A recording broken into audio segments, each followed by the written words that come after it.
Welcome to the Velvet Machete Leadership Podcast. I'm your host, Amber Hurdle, and I appreciate you taking your super valuable time to spend it with me and my amazing guest. As you know, the Velvet Machete Leadership whole philosophy has a 5-step journey. And the very first one is build your personal brand, because we don't think that you can create your supportive environments or master your communication or master your engagement or really become influential ultimately if you don't start first with that self-awareness and make sure that what other people are thinking about you is actually who you really are authentically and at your core, like your DNA level. So today's guest is going to dig deeper into that, and we are going to have her expertise to help enlighten you on what does that even mean. So let me tell you about our fabulous person today. Victoria Kennedy is the CEO of Victorious PR, a media agency that helps entrepreneurs and real estate brokerages, among others, get featured in industry-specific publications, local press, podcasts, and top publications to be seen as industry leaders in their fields. Victoria has been featured in over 200 publications, including Forbes, Entrepreneur, TV and radio stations, and the TEDx stage. Please, in your cars, on the treadmill, give a warm applause to Miss Victoria Kennedy. Thanks so much for being on the show today. Oh, thanks for having me. Can you just intro me for my whole life? Because that was amazing. Like, wow, that sounds really cool. Thank you for that. I'm leaving Nashville. I'm going on tour with Victoria as her hype man. Okay. So Victoria, I know we're going to get into the media part of it, but I have my definition of personal branding. Everybody else has their definition. I think there's a little bit of a disconnect because it's like, oh, is that what Instagram models do? And it's like, no, that's what a CEO does too. So Can you just unpack that for us? Like, what is personal branding to Victoria Kennedy? Yeah, absolutely. Thank you. That's a big question, a big misnomer is people think, oh no, I don't need to promote myself. It's business, business, business. But here, the thing about COVID that was both a blessing and a curse is it showed people how important the branding and personal branding is. Here's the thing. A lot of businesses shut down overnight. They were just completely gone. That doesn't mean the CEOs were bad. The CEOs had to pivot, right? But unless you have a personal brand, how you're starting from scratch, you're reinventing the wheel every single time you have a new business development. However, if you take the time to build your personal brand, people are going to follow you, whether you start a new business tomorrow, because they trust you. They don't care if you're selling the real estate or a new book you wrote or an app you're launching. They trust you and they'll follow you no matter what. Yeah. Oh, I love that. And it is about trust. It's really being able to define and position your value so people know where does this person fit into my world? Like, because, I don't remember which I've done so many podcast episodes in the past couple of days, but we were talking about how we just we orbit ourselves, and that's not how it works. Right. So if you know that you're orbiting yourself and that everything about your life revolves around you, then you can assume that other people assume that too. And so you've got to show where you fit into that person's life. What value do you bring? So how do you go about, like, what's your framework to help people define that? Because it's easy to say. And it's like, well, I've got all these things. I like yoga and I do this and I cook, but I'm also a shrewd business person. Like, where do we begin? Yes. It's about finding that Marvel story, right? What is your hero story? Okay. And that's once you find that hero story, you need to keep with that story, keep with that consistency, because people want consistency more than anything. And you can throw it all in there, right? You can say, look, my story is I was an opera singer. Right. I was in real estate before I was in PR. All those things are a part of my Marvel story. But at the end of the day, people know me as PR. They know Victoria Kennedy, #1 PR girl, got it. Right. Yeah. So same for you. Like, don't deny all these different things about yourself. That's what makes you human. What makes you unique. Throw in that you're a mother, or you were in pageants, or you did whatever it is that makes you unique. Throw that in, embellish that, tell people it's what makes people want to connect with you. But then at the end of the day, all those things led to your ultimate goal, which is who you are right now. Yeah. We, in my Velvet Machete Leadership Academy, and anybody who's seen the keynote, we talk a lot about following your breadcrumbs, because they want some kind of magic formula where, they just suddenly know. And it's like, well, you gotta dig through your history. Like, where are the common threads, and what is the, in all of these different areas of your life, what is bubbling up to be true about you? Yes. And I have to say too, for me, part of my big story of why I got into personal branding is because I had to figure it out for myself. And so I feel like Adele singing Hello, but people want to hear about the fact that I got knocked up at 16 years old and I had to figure life out. And so a lot of my leadership philosophy, my branding philosophy and all that kind of stuff is from that moment. And, just kind of to your point of what's the thing? Well, I don't know how many personal branding experts out there could be like, yeah, I learned it because I had a kid when I was 16. So don't be afraid either. Yeah. Sorry, now I'm pontificating. Don't be afraid to use the harder stuff as part of your story too. Right? Absolutely. And so we get sort of two types of people. There's the people who are like, yes, Victoria, I've gone through some major stuff in my life. I just don't know how to put it all together. Right. Yeah. And then it's like, okay, well, we're going to just hit moments. Obviously, we can't say everything. So let's hit the big moments in your life, right? And tell the story. But then there's the other people who are like, Victoria, nothing's happened to me. I'm not interesting. I don't deserve to be in the spotlight. I'm not a good candidate for PR. And to that, I say, yes, you are. You've made it this far. You are a role model, whether you think so or not. Yeah. You're influencing somebody's lives every single time you post on Facebook, especially if you're a successful business owner, if you have any position of even a little bit of clout. Like, people are looking up to you like, wow, how did he or she do what she did? You have something valuable to say. And sometimes it takes talking to a publicist, talking to a best friend of, let me just talk through my story with you. And you'll realize that you didn't get here out of nothing. Creation doesn't happen out of nothing, right? Right. You came out of somewhere. And sometimes it just takes talking to someone else to really figure out your Marvel story. Yeah, that's great. And that's where somebody like you really comes in and is able to harvest. Like, they can just talk out their eyeballs and they're like, this is all very boring, normal stuff. And you're like, I'm going to cherry pick that. I'm going to cherry pick this. I'm going to put it all together to help that. And the other thing too, like, I know I really struggled with this early on, is I see myself as, I guess I didn't put myself as a leader or an expert, or how people were kind of trying to position me, because I was like, I'm just like you. I'm gifted in these areas. Like, you're gifted. Yeah. Hey, can you swing a hammer and make it hit the nail? Like, I can't do that. You're impressive to me. Like, so what's the difference? But what I learned through my coaches and peers and people who are, a few steps ahead of me, is that everybody's looking for someone to follow. Yes. And so you can do it. You could step up and you could be that leader with whatever it is that is in your Marvel story, or you can, I would say, let them down, because then some Joe Schmo who doesn't care about their best interest is going to step in there and potentially lead them wrong. So what hiccups do you see, other than the obvious people coming to you and being like, I'm too vanilla, Victoria, I don't know if this is for me? What other hiccups do you see business owners or business executives experiencing when you're working with them on PR, their personal brand? I think when people think PR, they think Forbes. They think, oh, you're going to get me on the cover of Time magazine, right? They think that PR is this thing.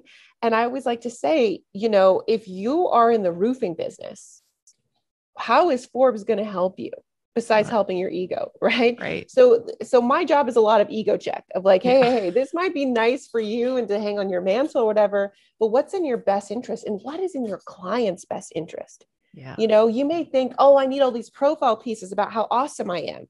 But what about what your audience needs? They need you to be stepping up, as we talked about, as a thought leader, as a role model. We need advice pieces about you. You're in roofing, the 3 mistakes that roofers make about marketing in 2021, right? That's valuable information where they're like, whoa, that blows my mind. Who wrote this piece? Whose advice is this? I need to follow this person. This is the person I want running my ads or doing my roof or whatever it is. it's so holistic. And so the mistake I see a lot of CEOs, business owners make is think it's like, oh, well, I need all these external accolades. No, what does your clients need? Show up for them. Be on Roofing Today. When I was in real estate, I was in Inman News, Realty 411, Real Trends, right? I was hanging out and I was in publications that my audience actually cared about. It's about being an industry leader to your audience. Become the number one authority in your niche.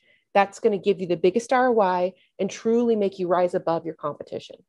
So what about the people who don't really understand their niche? So we're going to have everybody listening to this, from salon and spa owners. We have CEOs of medium-sized companies, construction. So those are all pretty niched. I mean, like roofing, we've got interior design, all the things, like lots from real estate to like we're putting in some granite, definitely a lot in there too. But then we have like coaches and consultants and speakers and authors. Everybody has their own niche. You need to go out, you need to find out, where's my audience hanging out online? What are they listening to? Which podcasts are they listening to? Mm-hmm. Which magazines are they actually reading? Which magazines do they actually care about? Not what you or your ego cares about, but what your audience cares about. And how do they find that? How do they, like, let's just say, because I get a lot of emails from my listeners and I give this advice myself. And they say, well, how do I know? Because I'm just starting out. Or how do I know? Like, I've only been in business for like 3 years, or I've been doing this and I have customers in all different industries. So how can they like really zero in on something to start building that niche authority, which you and I know blossoms into even other, other industries. Niche authority is huge. So you need to find out who is your ideal audience. If you're a business owner, you know it. You can't serve everybody. You can only serve one type of people, right? Yeah. Then you can expand once you get to that certain place, but you have a certain kind of audience that you like working with. Just start there. Who do you like working with? Who's your favorite type of audience to work with, right? I'm going to tell you right now, because I've heard a lot of people say, oh, Victoria, I don't know how to get on podcasts. I'm not big enough to get on a podcast, for example. All right. Every single person that's listening to this right now, listen up. You know at least 5 people on your social media, Facebook or Instagram, that is in the media. You know at least 5 that either have their own podcast, they write for a blog, they're a contributor to some publication. You make a mission post. You just say, hey, who on my friends list has a podcast? I'm an expert in real estate. Boom. You're going to get people saying, I do, or hey, you should talk to so-and-so that does. Everybody knows somebody. You're 2 degrees of separation away from that podcast. Just take action. Life rewards the action takers. Yeah. And I'll be just completely transparent. I mean, I get everyone from Deborah Lee James, who's the first CEO equivalent of the Air Force, female of the Air Force. And, I've names like that. And then I've also had people that I knew were just starting out, but the way that they pitched me was so much better than the way that even some of the publicists pitched me, that I'm like, you know what, I'm going to interview you and we're going to promote the fire out of it, because you took that action. And the podcasting community, which I've been in for 8 years, nice. It's a good community. Are there some egos in there? Yeah, there are. But by and large, the podcast community are full of people who are just doing the best they can to serve their audiences. And if you can show to your advice of niching and figuring out their problems and talking about those problems, if you can show that you're going to serve my audience, I'm way more interested than seeing another person who's been in Forbes. I've been in Forbes. You've been in Forbes. No offense. We've seen it. Okay. How are you going to serve my audience? Exactly. What value are you going to bring? So that brings me to another point. So the reason I'm able to get my clients into top tier publications is, before I even pitch somebody, if it's like, okay, my client needs to be in this publication, like I got to get him in, I will. And this is a good tip, guys. If you're doing this yourself, if you're DIYing this, listen to this. Take notes. Like, if you are like, it is my heart's desire to be in Inc. magazine, let's just say, right? Like, I gotta be in this magazine. Okay, what do you have to be in that magazine? Do you need to be in the business section, the marketing section, the real estate section? Find out the section. Who are the top contributors? Find the top contributors, find the editors, follow them on Twitter. Here's the thing. Writers' preferred platform is Twitter. You have to follow them. Not if you like Instagram, that's fine for you, but that's not where they're hanging out. I'll tell you right now, writers are on Twitter. You get a Twitter. That's where I get all my news. I'll follow them for a week. I'll like their stuff. I'll heart, I'll comment, I'll express interest in them and in their audience before I even pitch them. Yeah. Then after a week, they know who I am. They see I've been commenting. I'm like, hey, I got a client for you. It's going to blow your audience away. It's going to talk about X, Y, and Z. It's going to be so great for your audience. Boom. I didn't talk about what I needed. All I did was give and give and give. And then it was an easy yes. Make it as easy as possible to say yes. Remember, this isn't what it's in it for you. It's what's in it for the people. Say that all the time. Okay. For those of you who are listening on your favorite podcast app or on Alexa or whatever, you didn't see me do the happy dance, but if you're watching on YouTube, that happy dance was because that's the question, right? What's in it for me? That's what everybody wants to know. And if you're not thinking that way with the people that you're pitching or the audience that you're serving or the people you're trying to sell to, like you're a lost cause. It's nobody cares about you. You got to make it about them. It's their world. You got to go get in their world. So, okay. So now we know what personal branding is, why we need it.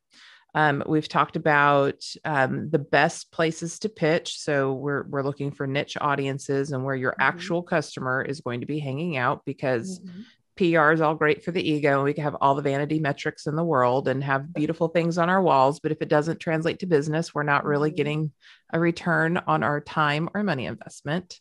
And you totally can. Like, I've built my entire business just from organic and PR.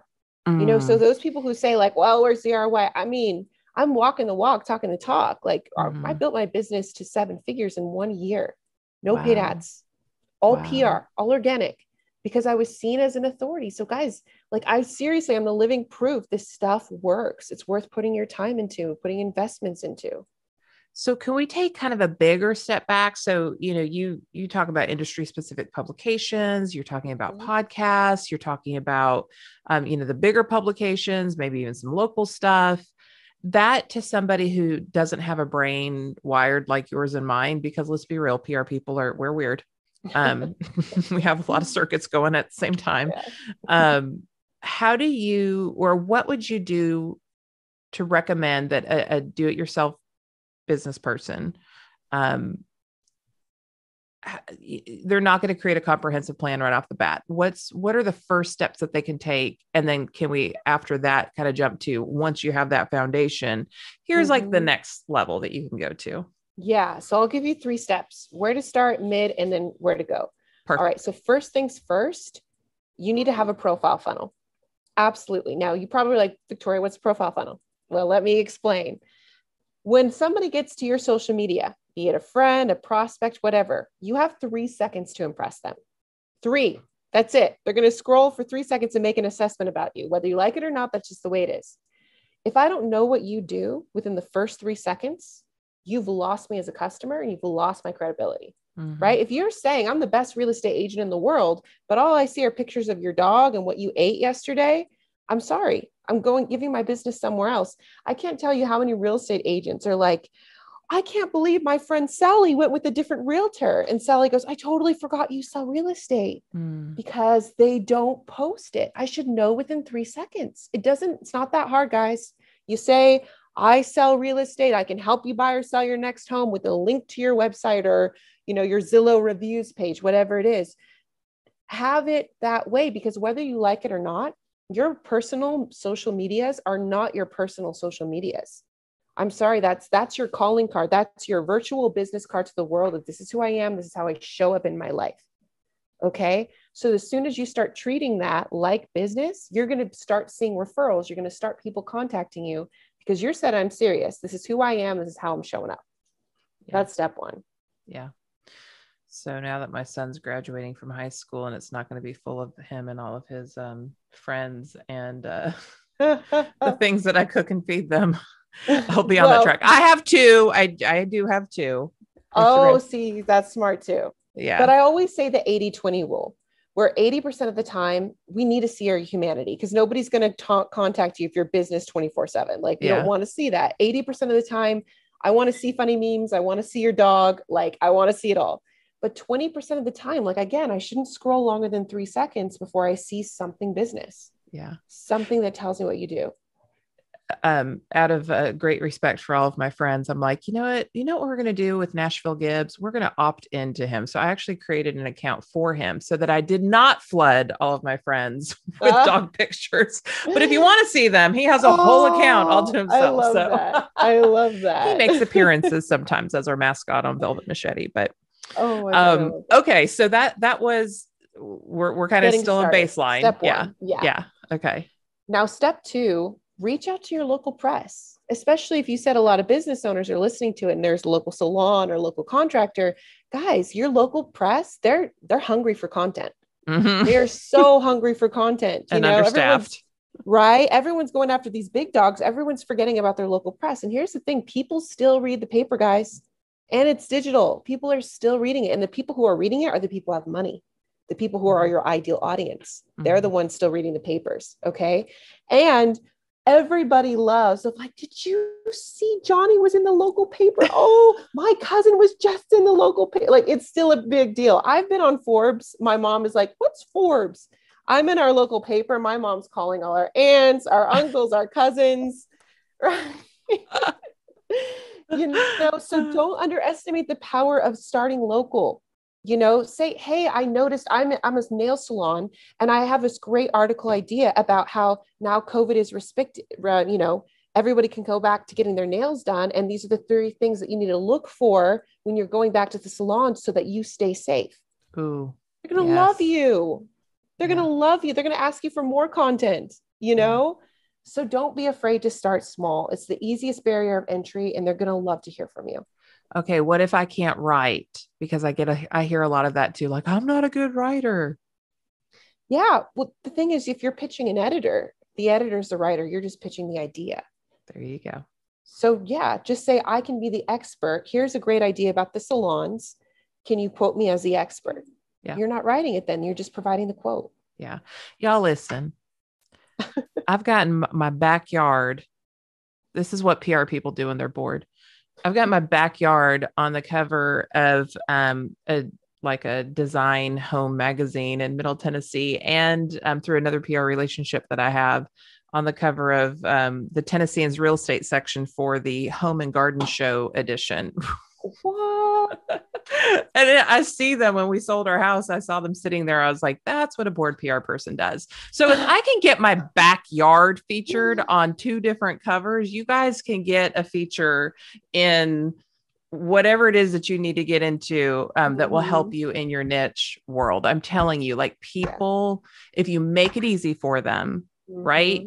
If you give them an idea and you lead them, maybe you give them some questions that they can ask you, like, you're golden. The people who are on my podcast that like give me, this is what I want to talk about, here are some key questions, they have like a 1 sheet or whatever, makes my life ridiculously easy. I don't have to hunt. I don't have to do any of that. And I'm just a little podcast host. Imagine somebody who's like on deadline for tomorrow's newspaper. Absolutely. So what's next? Well, then next is, once you've got the local press, once you have that firm foundation, time to either invest in a PR company to take you to the next level, get on TV, get on top podcasts and publications, or do it yourself with all the things I just said, have the Twitter, follow the right followers, pitch the stories, it is a lot of work, but it's doable. And the thing is I'd like you to, I don't want to say it's a lot of work. I would say it's investment. You're either going to invest your money or you're going to invest your time. Yeah. But I can tell you from personal experience and from my clients, it always comes back around. You will make an ROI. Absolutely. You will make an ROI. And here's the thing, guys, you only need to be in Forbes once, right? You and I can say it to the day we die. That's right. Every marketing material I have, my email signature is it, and that's constant credibility. Yeah. So that's the great thing about PR. It's always going to pay for itself. You can keep repurposing it. No matter if you start a new business tomorrow, you can keep that personal branding with you. Yeah. Now let's go. So I know we've really focused on the whole business owner side of things, which I know I have a gajillion listeners who are business owners. or at the helm of a small business. What about if I am wanting to position myself for my career and I work for a company? Maybe I'm not the CEO. Maybe I'm on, I'm mid-level management on track to really wanting to become C-suite level. How can I take some of these same principles to position myself within the industry I serve? Yeah, absolutely. Everything we just talked about, you can be doing. You can still be on podcasts. You can position yourself as a thought leader. Start writing advice articles like, hey, I'm a mid-level manager. So these are the 3 things that you need to do in order to lead your team with grace, or 5 different tips how to lead your team post-COVID, coming back to the office space, right? You're writing thought leadership where it's like, whoa, this person knows what they're talking about. Like, they keep writing all these amazing articles about the workplace. Why wouldn't they invite you higher up? When you said, oh yeah, I've had my articles featured here, I've been featured here, I've been featured here. That is such a stronger calling card than someone who's like, well, I've put in 20 years at this company, but that's all I've done. Yeah. Right? Who are they going to go with? It's you, who's actually doing the work, diversifying yourself, making yourself an asset with or without the company. Yeah. Yeah. But if you have the company that you're highlighting as you're, becoming an expert yourself, like, they're getting free press. Like, look at the smart people that we employ here. I mean, that's amazing. Yeah. And I'll throw in the caveat because, there are 2 different, well, you said there's 2 different types of people. I'm going to throw a third one in. The self-promoting person who loves all the attention, maybe doesn't deserve it.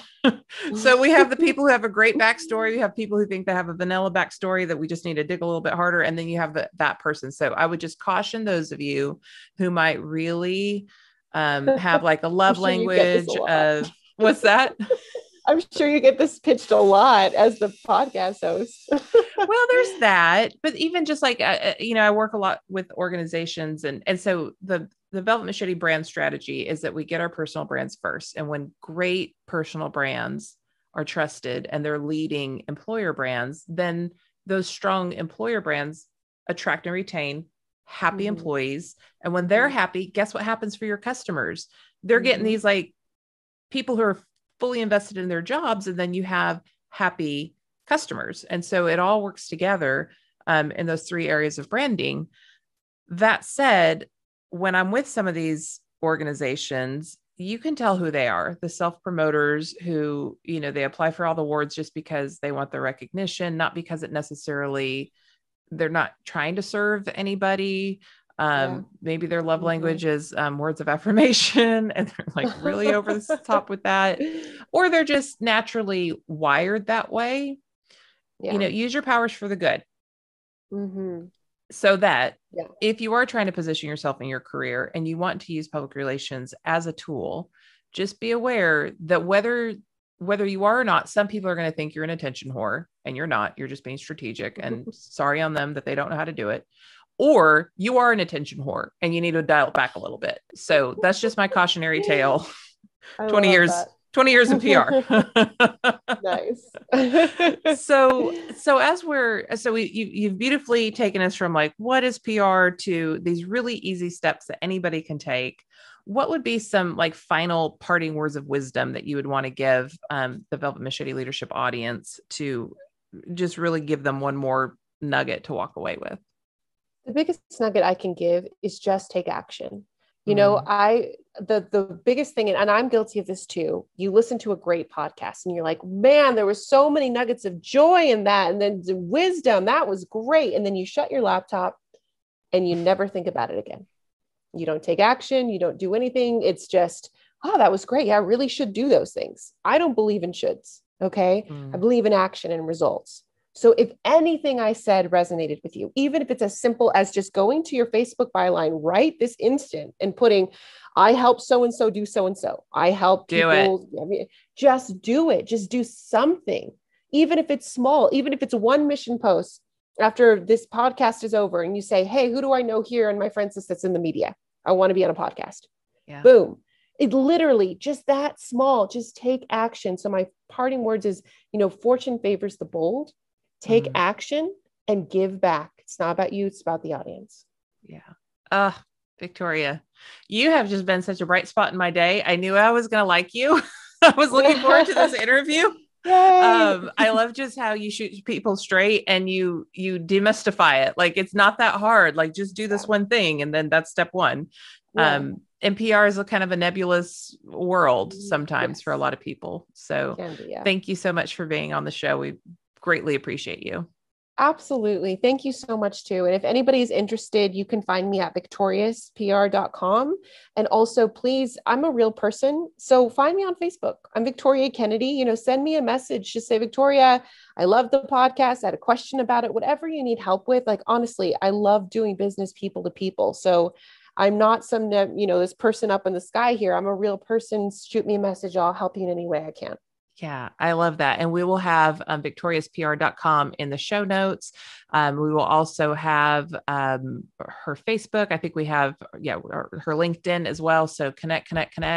And I know you're super responsive, y'all. So I hear that from my guests all the time. They're like, wow, your people actually write. I'm like, yes, they do, because they are our action takers. So just another huge thank you for being a part of my community, for hanging out with me and Victoria today. Please, if you got value from today and you haven't already, I know so many of you have been so great to leave a rating and review, or if you're on YouTube, give us a little thumbs up, leave a comment. And share with your friends if you think this type of information on how to be the most amazing leader, positioned perfectly as you possibly can be, then share this podcast with them. And I will see you on the next episode. Thank you for tuning in. Mentioned resources can be found at amberhurdle.com. Be sure to leave a rating and review in your favorite podcast app, and subscribe so you never miss an update. As always, thank you to The Coup for our intro and outro music. See you next time.